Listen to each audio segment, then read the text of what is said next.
So, hi, how are you? I am good. How are you doing? Thanks for Good. this great opportunity. Thank you. Thank you for joining me. I really appreciate your time. Absolutely. So, if you can just introduce yourself and your background and specialty for our listeners, and we'll go from there. Okay, wonderful. So my name is Prajakta. I am a registered dietitian and I'm a gut health expert. I practice functional medicine and I work closely with people who are struggling with digestive problems, various kinds of digestive problems, um, from constipation to loose bowels to gas, bloating to even some complicated stuff like leaky gut or SIBO, which is small intestinal bacterial overgrowth, or IBS. And I help these people feel normal in their body, and have them long-term results through the healing power of nutrition and healthy lifestyle modifications. And I based in Phoenix, but of course I have a virtual practice thanks to pandemic.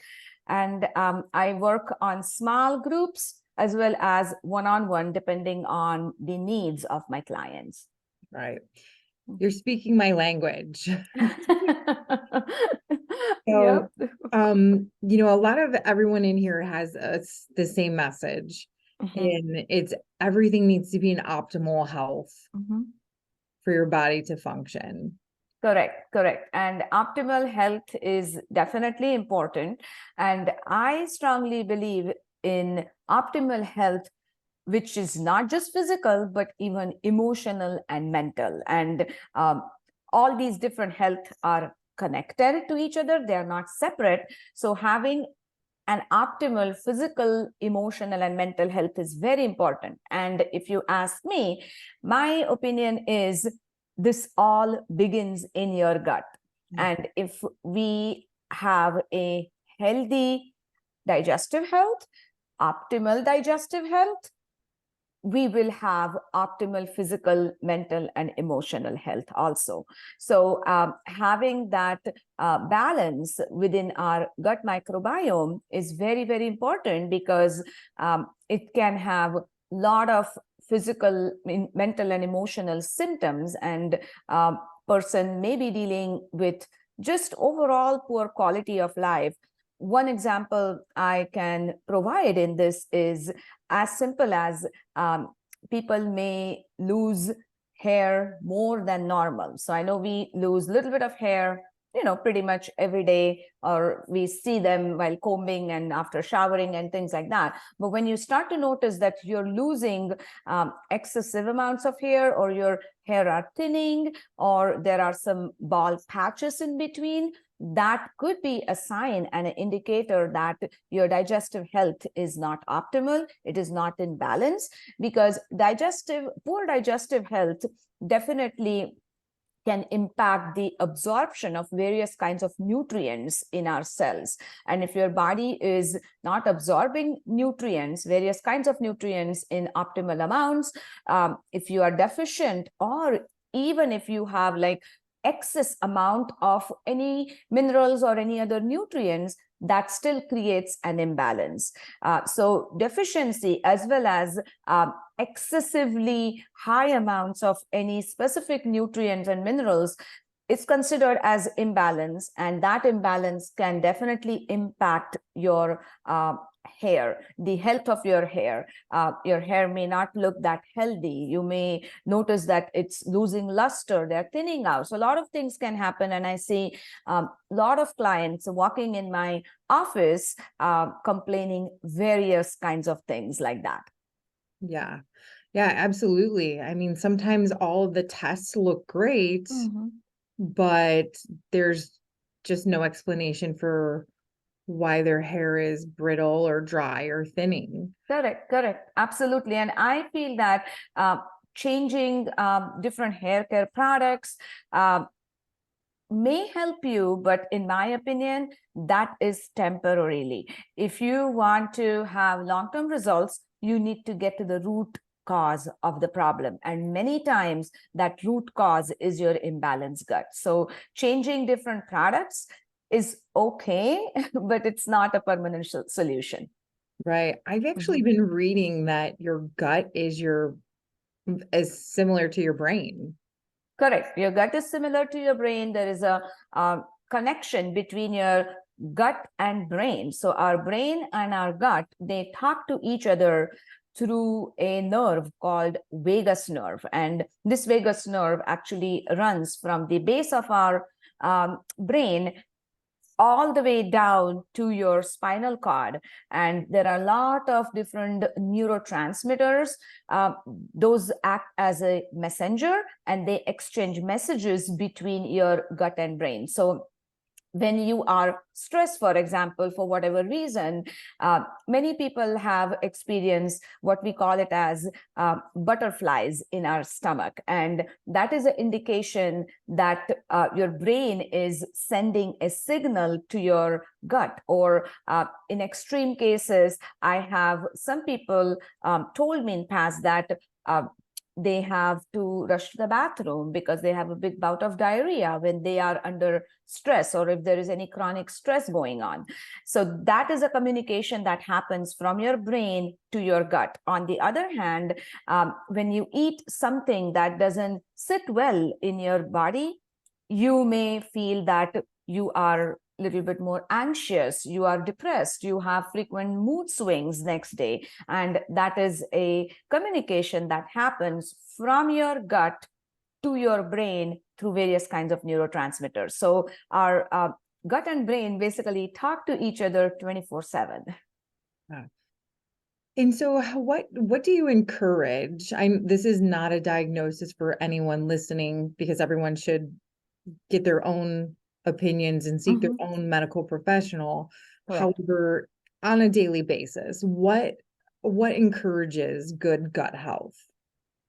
Okay, so I just want to make sure that we are on the same page. What you're asking me is, what are some steps person can take in order to improve their gut health? Is that right? Okay, Yeah. all right. So again, there are various strategies, and I'm definitely going to share some which can help everybody who is listening will take some action. But before I begin into that, I definitely would like to encourage you that it is important to first address and treat the root cause of your problem. Because if you do not treat the root cause, even if you follow these steps, you may not feel 100% better. You may not be able to find 100% solution to your problem. So treating the root cause is always the first step.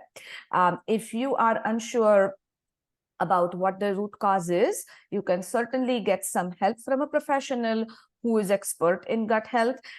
It could be a functional medicine practitioner, a dietitian, or a health coach who has a specialized training in gut health. But if you can't figure this out on your own, my 2 cents will be, don't waste a lot of your time and don't stress out, because it can ultimately lead to frustration. But get some help so that you will be on a correct road for healing. So definitely, once you identify the root cause and once you treat that root cause, definitely these are some of the things that I'm going to share with you, which will not just help to fix your gut, but it will also help to nurture your gut and will help to maintain the balance between your good and bad microbes within your gut microbiome. So the first thing I would like to say is watch out your diet.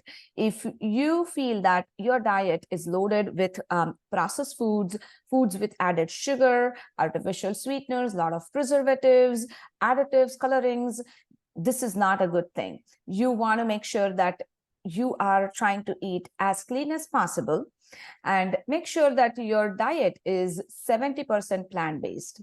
Now, this does not mean that you need to be vegetarian or turn into vegan. Absolutely no need to do that. But remember this, that the good microbes, which are a part of our gut microbiome, they are vegetarians and they love to eat plant-based foods. So you want to make sure that you are feeding them first, because if they get fed correctly with right food, they become healthy. And once these microbes are healthy, they will make you healthy and keep you healthy. So make sure that you are eating variety of fruits, vegetables, whole grains, beans and lentils, various varieties of nuts and seeds in your diet, because plant-based foods have fiber in them.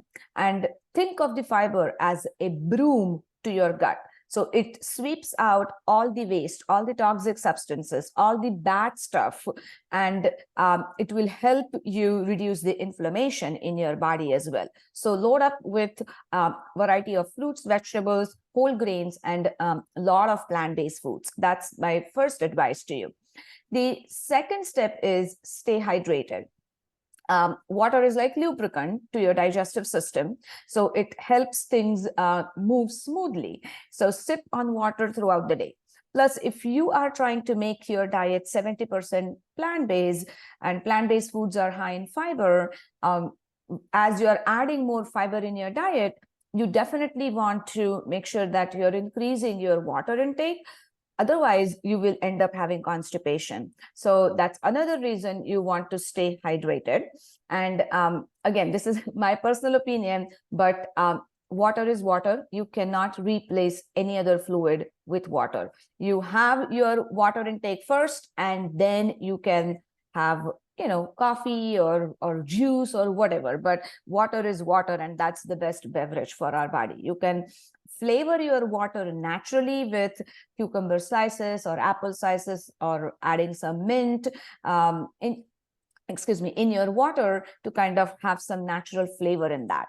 The third important strategy is managing stress. And I cannot talk enough about how stress is bad for our physical, mental, and emotional health. And unfortunately, we all have some level of stress due to very demanding lifestyle, due to the competition. We always want to be ahead of this race. So we are always under stress. Sometimes we are super stressed and sometimes we are not. So stress is really tough on your digestive system and on your gut. So practicing relaxation techniques, whether it could be deep breathing, meditation, prayers, or yoga, any kind of stress management practice on a daily basis is very, very important. In all of this, what I feel is consistency matters a lot. If you are consistent with whatever practice you choose, you are going to see benefits. Because if you do stress management practices, let's say meditation for a week, you're not going to see benefits. If you consistently do it, within few weeks or months, you will start to notice that you have a better control in a stressful situation, and you can keep things under your control, and that stress is not ruling your mind and your physical body. So managing stress is very important. Even the days that you feel that, oh, I'm not under stress, everything looks so good, everything is perfect, my life is great, I would still recommend that you practice stress management. If breathing or yoga or meditation does not resonate with you, some people like to do journaling, some people like to connect with their loved ones, and maybe just go on a hike or just connect with them and chat. Or if you are a person who loves to get out and walk in nature, connect with nature. That is another way of managing your stress. So choose a practice of your choice and stick to it. That's my next advice to you. The next one I want to talk about is physical activity. And regular physical activity is like a workout for your gut as well. So make sure that you are involved in minimum of 30 minutes of physical activity at least 5 days a week. If you can do more than this, if your body allows you, if you are healthy otherwise, absolutely you should do more. But 30 minutes, 5 days a week is very, very important. Even in the physical activity, I would recommend you to do variety of physical activity. So you do cardio, you do some strength training, you do some stretching or yoga. So all different varieties of exercise will give you variety of benefits, not just to your physical health, but even to your mental and emotional health. The another thing is many of us lead sedentary lifestyle. We are sitting at the desk, we are glued to the chair for 6, 7, 8 hours of the day. So even in that time, I encourage my clients to get out of the chair every hour or hour and a half and maybe stretch or bend over or do few squats or do some jumping jacks so that your blood is flowing, your food is moving in your digestive system, and it is not like sitting in one spot or kind of slow your digestion down. So set a timer on your phone, which will remind you to get out of your chair every 60 to 90 minutes and do some stretching or some movement, which is very, very important. The last thing I want to talk about as strategies to improve your gut health, to kind of nurture your gut health, is minimize your exposure to toxins. And there are a lot of environmental toxins. We are unfortunately surrounded by toxins. So there is really no way to completely stay away from toxins. It's just not possible. But we can certainly minimize our exposure to toxins, because these toxins could be very harsh on your gut health, especially when you think that you are dealing with some gut issues like constipation, bloating, or gas, or you may be dealing with SIBO or IBS, or you have a diagnosis of leaky gut. Whatever it is, if you feel that your gut health is not 100% right, then these toxins can actually have really bad, severe impact on your gut health and can further damage the lining of your gut, or can further create perfect environment for the bad bacteria to grow into your digestive system. So make sure that you are minimizing your toxin exposure by using good quality water filter in your homes, or using good quality air filters. Even when it comes to cleaning products, make sure that you're reading the labels and staying away from some of the toxic substances that are used in the cleaning products to reduce your exposure to these toxins. Because when you're using these cleaning products, of course, you inhale those fumes. And that can be bad, not just for your lungs, but even for your digestive system.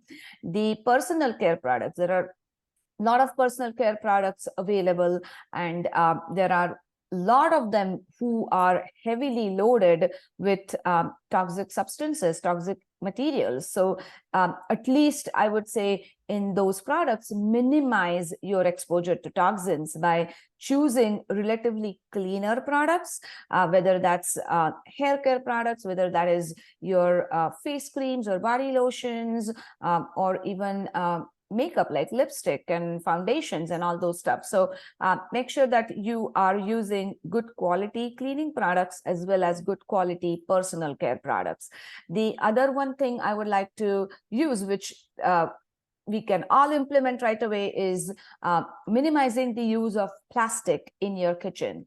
And even if this plastic says it is BPA free, there probably is not BPA used, which is a toxic material, toxic substance, but there could be some other toxic material that can be used in those plastic containers, which could be bad for your health when you store the food in, or if you really reheat that food in that same container in the microwave, definitely you're exposing yourself to a lot of chemicals. So minimize use of plastic containers, replace that with some metal products or even some glass containers, so that you minimize your exposure to that as well. And I would say that you don't feel overwhelmed with all of this. You don't need to do all of this at the same time. You can just pick one thing. Pick the thing that you think you will be consistently making the changes in, and those small consistent changes will definitely make a big difference in your gut health and even in your overall well-being. Yes, I completely agree. Mm-hmm. So can you meet with people virtually, and is there a specific test that you do personally? Yes. So, couple things I do. As I said earlier, I work with one-on-one depending on what my client wants and what their needs are, or I work in smaller groups.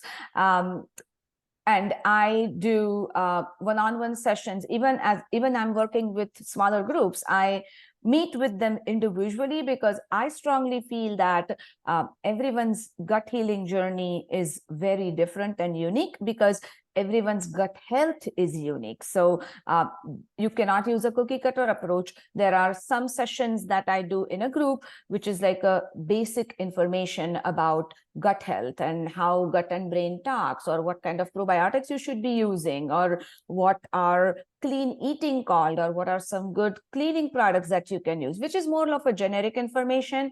But when it comes to healing the gut, I normally work one-on-one in my group programs, so that people get more personalized attention and personalized treatment plan. Because when it comes to healing your gut, it's not just about nutrition. It's not just about reducing your exposure to toxins.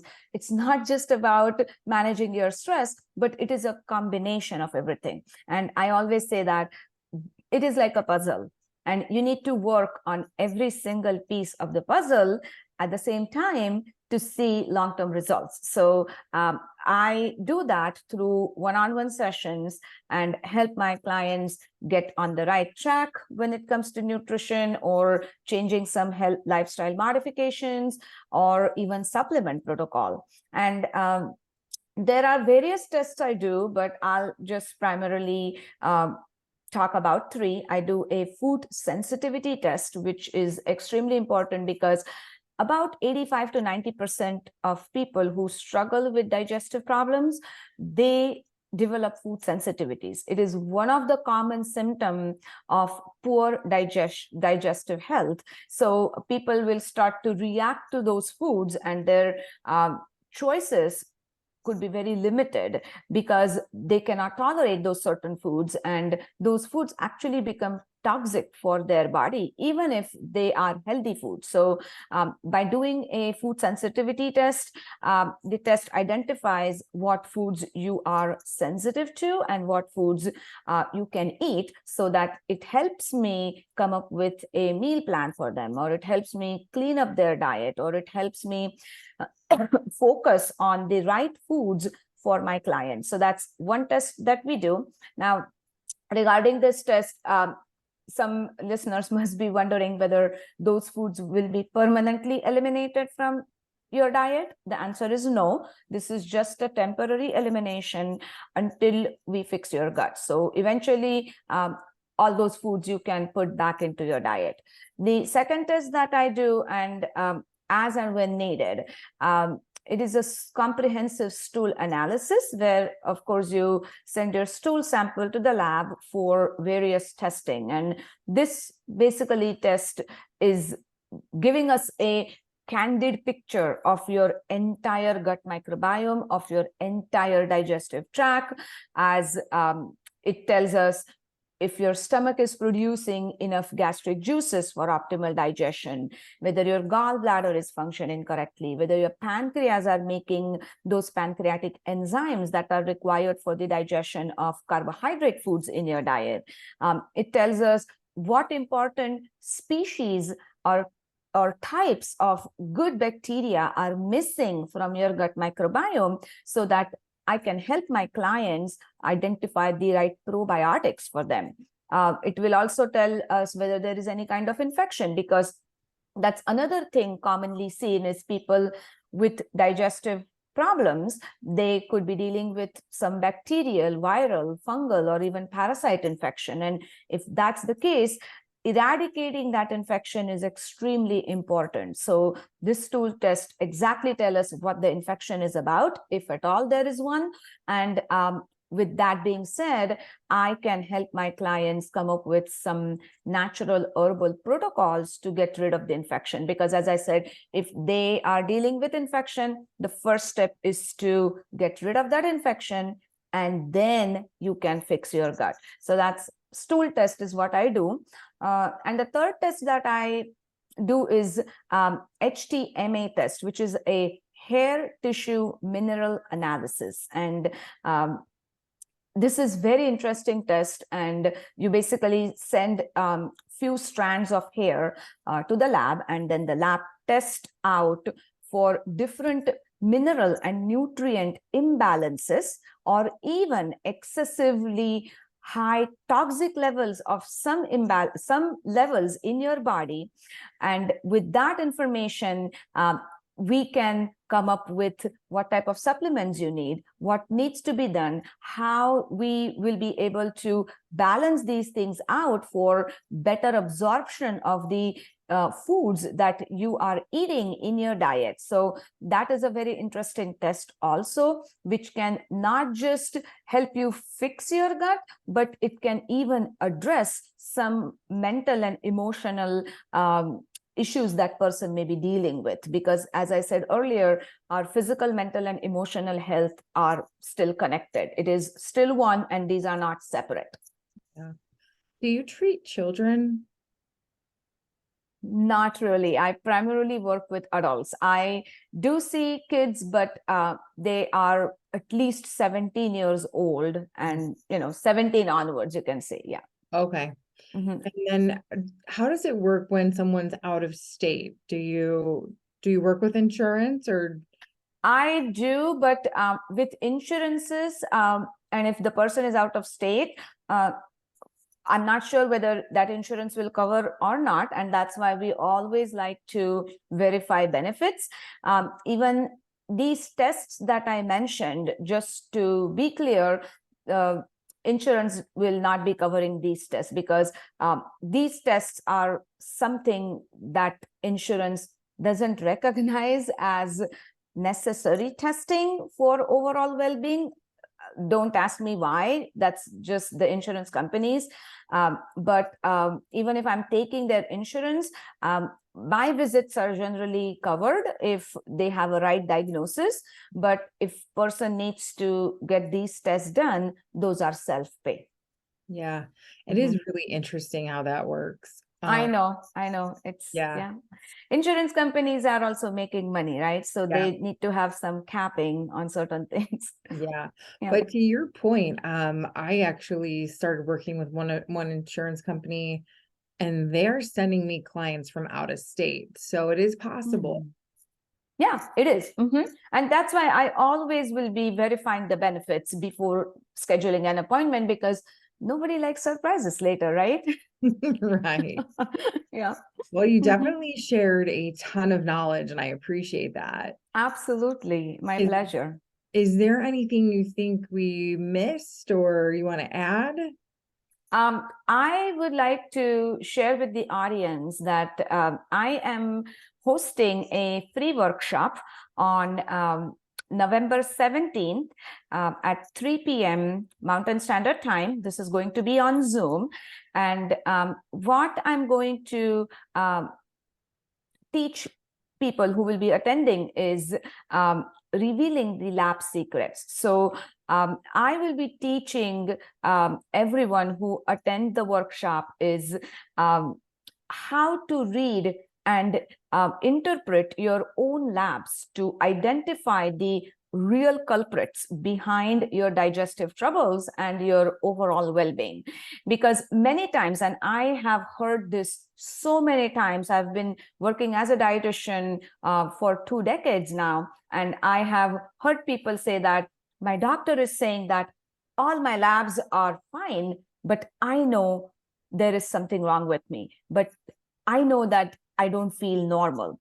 Or, people say, I just left from my doctor's office and my doctor is saying that everything is okay, I have no problems, but deep inside, I know that I don't feel healthy and I don't feel normal. So in my workshop, I'm going to teach people how to read these labs and how to uncover the lab truths for gut balance and total well-being.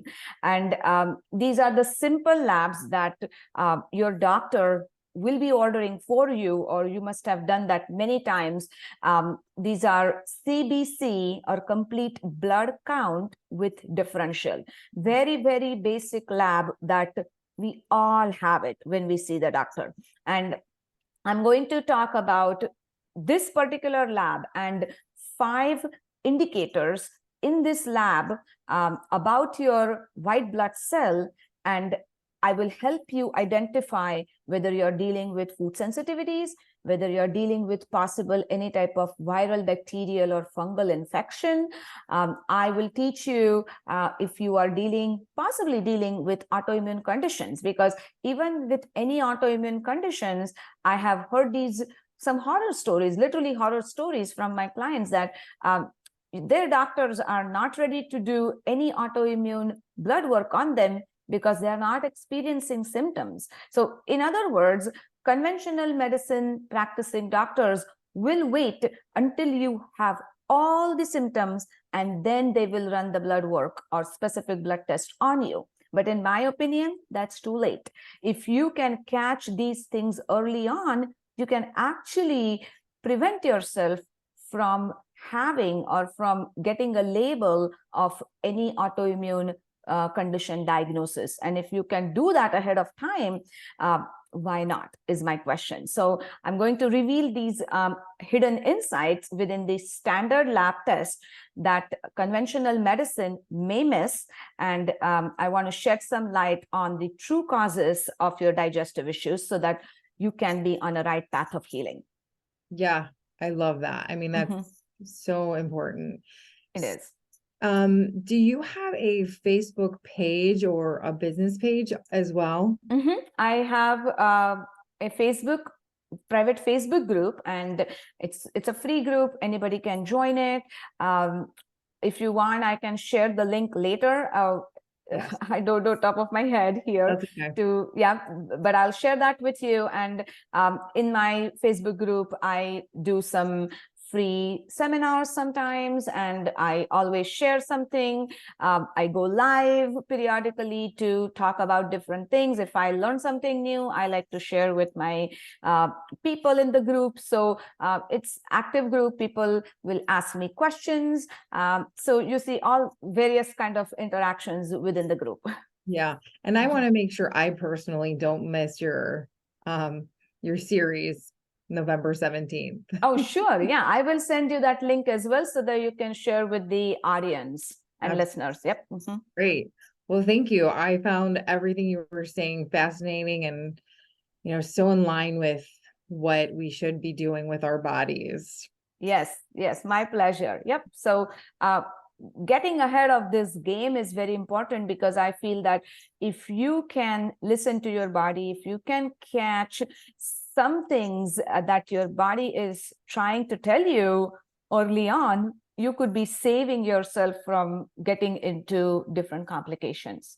Yeah, I agree. I appreciate the work that you do. Oh, thank you so much. Yep. You're welcome. Well, thank you so much for your time. And again, I'm going to be tuned into November 17th for sure. Oh yeah, you're very welcome.